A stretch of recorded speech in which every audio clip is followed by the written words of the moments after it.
Picture the American economy as a bustling farmer's market, where the small stalls often hold the freshest surprises. Big supermarkets, the giants you already know, get plenty of attention, but today we're strolling over to the smaller booths. Those hidden gems are the focus of IWM, the iShares Russell 2000 exchange-traded fund. Stick with me till the very end, and you'll learn how this single ticker can add a lively dash of growth to your portfolio, and how to decide whether it belongs on your shopping list. First, what exactly is IWM? Think of it as a shopping basket that automatically gathers shares of about 2,000 publicly traded U.S. companies, all on the smaller side of the scale. Its mission is simple: mirror the performance of the Russell 2000 index, a yardstick widely used to track small-cap stocks. By owning one share of IWM, you instantly hold a slice of each business in that index, from niche biotech labs hunting for medical breakthroughs to regional banks financing Main Street.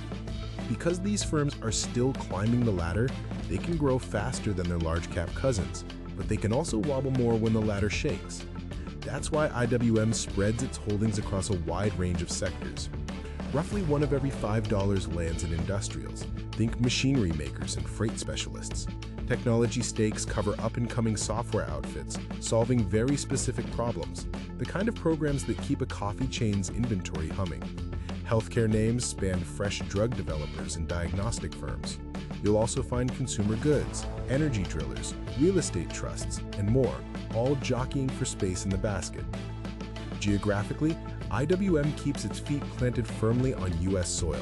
If you crave global exposure, you'll want another ticket.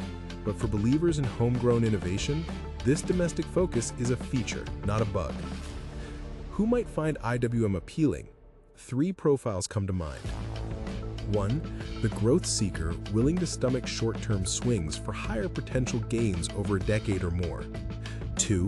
The diversifier who already holds large-cap funds and wants to balance chunky blue chips with spry up-and-comers. 3. The dollar-cost averager, buying the same dollar amount every month to smooth out bumps. Before pressing buy, consider these 4 tips. First, check how much of your portfolio would sit in small caps. 5 to 15% is common, but your comfort level rules.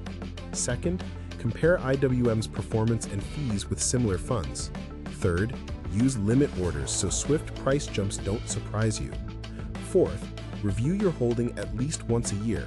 Allocations can drift as markets move.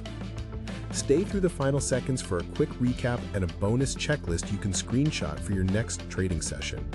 Small companies may build the products you'll use tomorrow. IWM offers a straightforward way to grow alongside them. One basket, 2,000 stories, endless possibilities. Just remember, small cap investing is like riding a roller coaster. The climbs can thrill, but the dips can test your nerves. Approach with patience, stay buckled in, and enjoy the ride for the long view. Just a heads up, nothing in this video is financial advice. It's all for information only. Explore more tips on money and investing at Money Nova's website.